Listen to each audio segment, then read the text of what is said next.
2020년 현재 글로벌 금융시장에 정말 거대한 지각 변동이 일어나고 있습니다. 네, 맞습니다.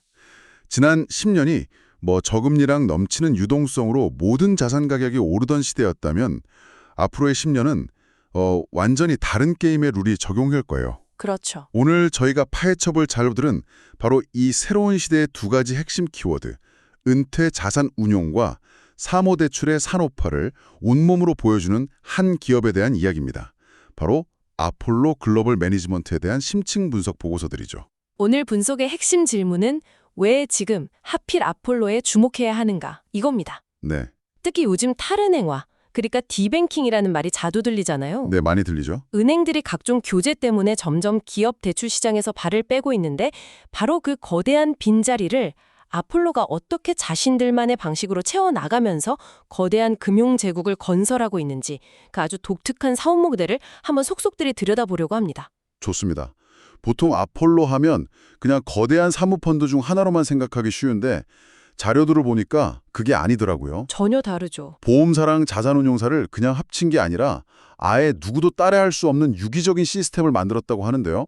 자, 그럼 이 거대한 금융 플랫폼의 엔진이 대체 어떻게 돌아가는지 지금부터 깊게 한번 들어가 보죠. 네, 우선 아폴로가 다른 사모펀드랑 근본적으로 다른 점부터 짚어봐야 할 것 같아요. 그게 중요하죠. 보통 블랙스톤 같은 경쟁사들은 고객돈을 받아서 굴려주고 수수료를 챙기는 이른바 자산 경량화, 에셋 라이트 모델로 유명하잖아요. 바로 자산 중심 에셋-헤비 모델, 그러니까 몸집을 아주 무겁게 만드는 전략을 택했습니다. CEO 마크 로완이 2022년에 아주 큰 결단을 내리는데요. 어떤 결단이죠? 자회사였던 보험사 아테네를 회사 안으로 완전히 합병시켜버립니다. 잠깐만요. 보험사를 합병한다고요? 보험사는 고객에게 나중에 돌려줘야 할 돈, 즉 부채가 엄청나게 많은 회사잖아요. 그렇죠. 보통은 그런 부채를 떠안는 걸 리스크라고 생각해서 피하려고 하지 않나요? 그런데 이게 어떻게 아폴로의 가장 강력한 무기가 될 수 있었던 거죠? 바로 그 지점이 보통의 생각과 다른 역발상인 거죠.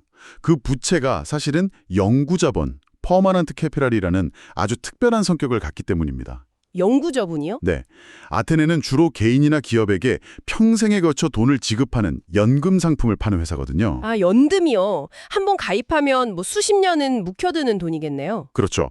일반 펀드는 시장 상황이 안 좋아지면 투자자들이 당장 돈을 빼달라고 아우성이지만 연금은 만기가 수십 년으로 아주 길고 중간에 깨면 페널티가 엄청나게 커서 사실상 환매 요청이 거의 불가능합니다. 아, 그래서 끈끈한 돈이라고 부르기도 하죠. 와, 그러니까 시장이 폭락해서 모두가 공포에 떨고 있을 때도 아폴로는 투자금을 회수당할 걱정 없이 오히려 그 돈으로 헐값에 나온 우량 자산을 주워 담을 수 있는 기회가 생긴다는 거군요. 정확합니다. 이게 바로 그 유명한 플라이힐 효과의 시작인가요? 바로 그겁니다. 한번 돌기 시작하면 멈추지 않는 바퀴처럼요. 이게 플라이휠의 첫 번째 효과이고 두 번째 효과도 아주 강력합니다. 두 번째는 뭔가요? 바로 운용 자산이 자절로 성장한다는 점이에요. 아테네가 연금을 많이 팔면 팔수록 아폴로가 굴려야 할 돈은 자동으로 계속 늘어납니다.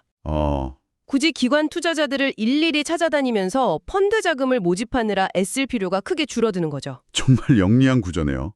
말 그대로 둥이 마르지 않는 셈을 회사 내부에 파놓은 거나 마찬가지군요. 네, 그렇죠. 그럼 수익을 내는 방식도 일반 자산운용사랑은 완전히 다를 것 같은데요? 맞습니다.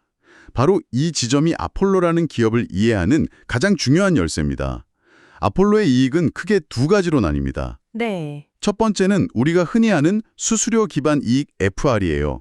아테네가 모아온 돈을 운용해주고 그 대가로 받는 전통적인 운용 수수료죠. 이건 블랙스톤 같은 다른 회사들도 다 하는 거고요? 그렇죠. 그런데 진짜 핵심은 두 번째, 바로 스프레드 기반 이익 SR입니다. 스프레드 기반 이익이요? 네. 이건 아테네가 연금 고객에게 나중에 이 정도 이자를 드릴게요 하고 약속한 금리, 즉 아폴로 입장에서의 자금 조달 비용과 아폴로가 그 돈을 실제로 굴려서 낸 투자 수익률 사이의 차익, 즉 스프레드를 말합니다. 잠깐만요. 이건 정말 중요한 포인트 같은데요. 보통 자산운용사라고 하면 남의 돈 굴려주고 수수료 받는 게 전부라고 생각하는데 네네. 지금 말씀은 아폴로는 직접 자기 대차대조표를 써서 거의 은행처럼 이자 마진을 남기는 사업이 주력이라는 거잖아요. 맞습니다. 이건 업의 본질이 완전히 다른데요. 정확히 보셨습니다. 그래서 자료에서도 아폴로를 단순 자산운용사가 아니라 보험사의 대차대조표를 활용해 수익을 창출하는 금융지주회사라고 정의하는 겁니다. 와, 실제로 2025년 3분기 실적을 보면 정말 재미있어요. 수수료 이익 FRA가 6억 5천만 달러인데 이 스프레드 이익 SRE는 무려 8억 7천만 달러로 훨씬 더 큽니다. 배보다 배꼽이 더 큰 게 아니라 원래 배꼽이 더 큰 비즈니스 모델이었군요. 그렇죠. 그런데 투자 수익률이라는 건 경기를 많이 타니까 변동성이 크지 않나요? 시장에서는 그런 점을 불안해할 것 같은데요. 맞아요. 과거에는 월가에서도 SRE는 변동성이 커서 믿을 수 없다면서 아폴로를 저평가하는 경향이 있었습니다. 그랬겠죠. 하지만 수년에 걸쳐 아테네의 실적이 아주 꾸준하고 안정적이라는 게 증명되면서 이제는 시장도 이 SRE의 가치를 재평가하기 시작했어요. 아, 인식이 바뀌고 있군요. 네.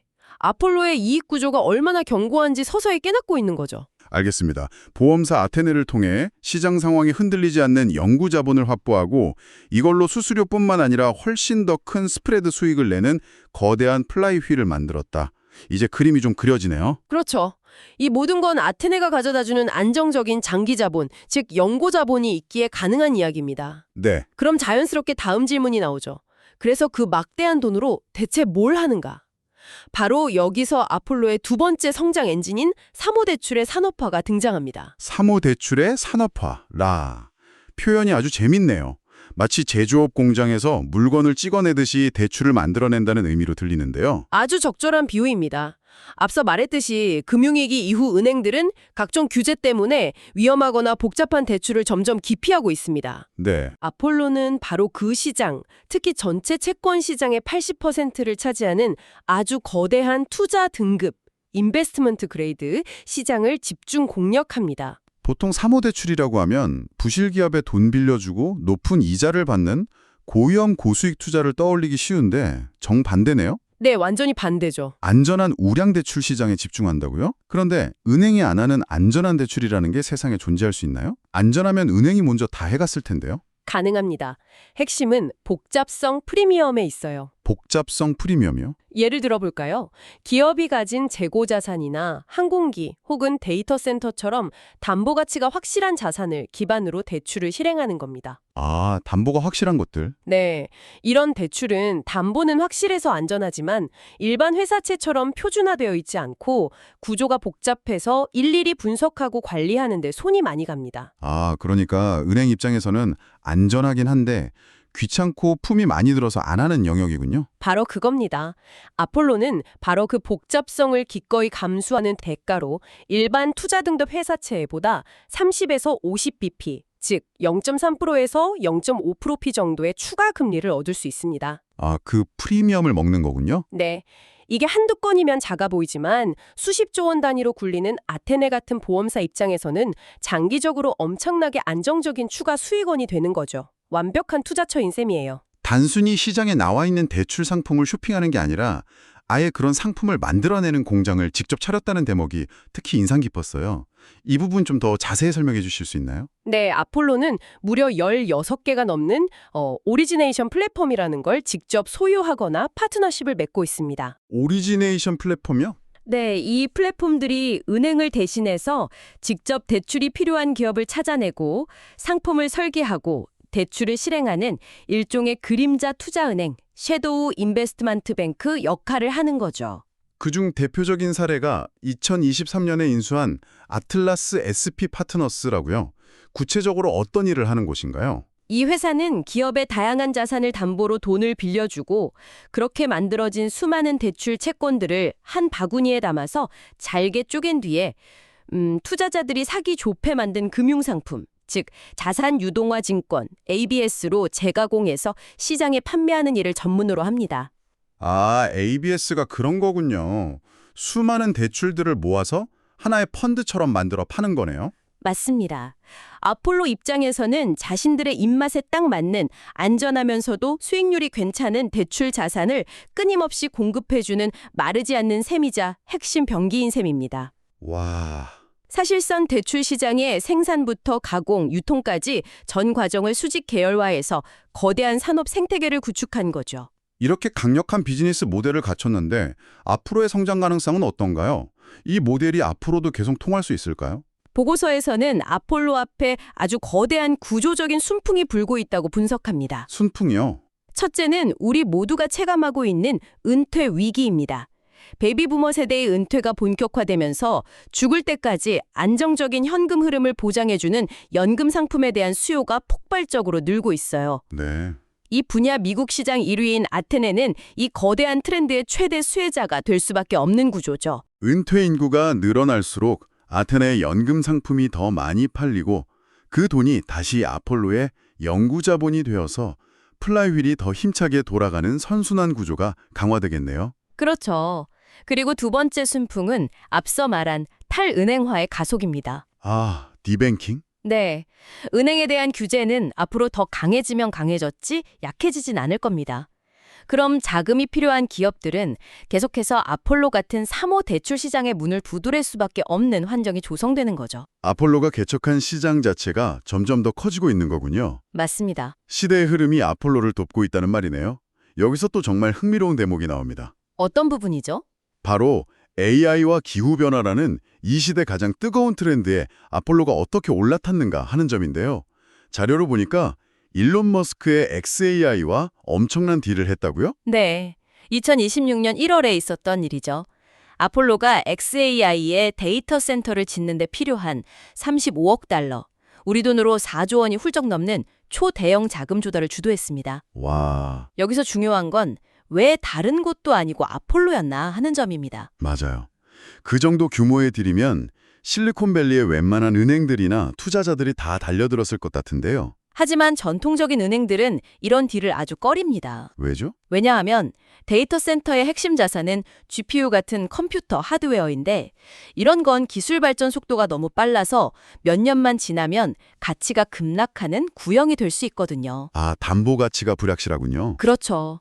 그런 자산을 담보로 수십 년짜리 장기 대출을 해주는 건 은행 입장에선 엄청난 리스크죠. 하지만 아폴로는 그 딜을 성공시켰죠. 비결이 뭐였나요? 바로 자신들이 구축해온 무기들을 총동원한 겁니다. 아, 아테네의 장기 자본, 즉 인내심 있는 돈을 바탕으로 아틀라스 SP 같은 플랫폼의 구조와 금융 역량을 활용해서 이 복잡한 리스크를 정교하게 쪼개고 분산시키는 금융 구조를 설계해낸 거죠. 와우. 하드웨어의 가치가 시간이 지나면서 어떻게 변할지, 어떤 안전장치를 마련해야 할지를 분석해서 은행은 도저히 할 수 없는 맞춤형 솔루션을 제공한 겁니다. 와, 그냥 돈만 많은 게 아니라 복잡한 문제를 풀 수 있는 능력까지 갖췄다는 걸 시장에 증명한 셈이네요. 네, 맞습니다.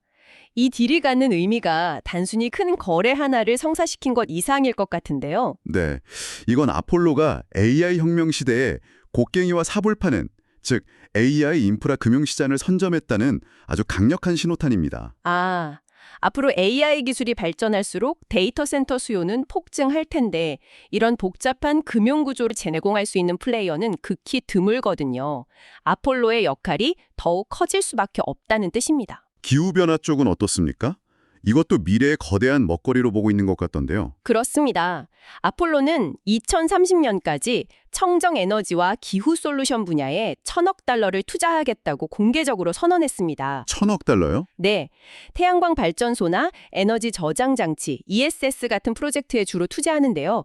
이 투자들이 아주 흥미로운 특징을 가집니다. 어떤 특징인가요? 이런 프로젝트들은 보통 정부의 보조금을 받거나 국영 전력회사와 20년 이상의 장기 전력 구매 계약을 맺고 시작합니다. 네. 덕분에 한번 지어놓으면 향후 20년, 30년간 아주 안정적이고 예측 가능한 현금 흐름이 발생해요. 아, 그 20년, 30년짜리 안정적인 현금 흐름이 아테네가 고객들에게 20년, 30년 뒤에 지급해야 할 연금 부채와 기간과 성격이 딱 맞아떨어지는군요. 바로 그겁니다. 완벽한 자산 부채 매칭, 에셋 라이어빌리티 매칭 전략이죠. 와, 기가 막히네요. AI나 기후변화 같은 미래 성장 동력에 투자하면서 동시에 보험 사업의 안정성까지 높이는 그야말로 두 마리 토끼를 다 잡는 포트폴리오를 구축하고 있는 겁니다. 자, 오늘 이야기를 한번 정리해 보겠습니다. 아폴로는 우리가 알던 단순한 사모펀드가 아니었네요. 그렇죠. 보험사 아테네와의 합병을 통해 연구자본이라는 누구도 무너뜨릴 수 없는 철옹성을 쌓고 그 돈으로 은행이 떠난 빈자리를 대체하는 거대한 대출산업 생태계를 직접 만들어내고 있었습니다. 맞습니다. 거기에 더해 은퇴, AI 인프라, 에너지 전환이라는 거스를 수 없는 미래 메가 트렌드에 가장 효과적으로 올라탈 수 있는 독보적인 구조까지 갖췄고요. 네. 흥미로운 점은 이런 강력한 성장성과 안정성에도 불구하고 보고서가 분석한 2025년 기준 주가 수익 비율 PE는 약 15배 수준으로 경쟁사인 블랙스톤의 약 23배에 비해 여전히 낮게 평가받고 있다는 점입니다. 아직 저평가 상태군요. 네, 시장이 아폴로 모델의 진정한 가치를 점차 알아가면서 이 격차는 줄어들 가능성이 높다고 볼 수 있겠죠. 오늘 분석을 통해 아폴로라는 기업의 큰 그림을 확실히 이해할 수 있었습니다. 단순한 금융회사가 아니라 시대의 변화를 잇고 스스로 거대한 산업 생태계를 만들어가는 플랫폼 기업에 가깝다는 생각이 드네요. 여기서 마지막으로 당신께 생각해 볼 만한 질문을 하나 던져드리고 싶습니다. 네, 어떤 질문이죠? 정부의 규제를 받지 않는 곳에서 시스템 리스크가 조용히 커지고 있다는 비판이죠. 네, 그런 우려도 있죠. 하지만 아폴로 측은 이렇게 반박합니다. 단기 예금을 받아서 장기 대출을 해주는 은행이야말로 뱅크런 위험에 노출된 불안정한 구조다.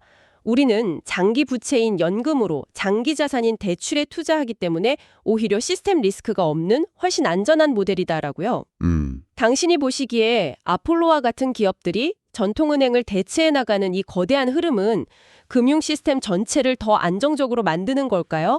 아니면 단지 시스템 리스크를 규제 사각지대로 옮겨놓는 것에 불과할까요? 한번 곱씹어 볼 만한 질문인 것 같습니다.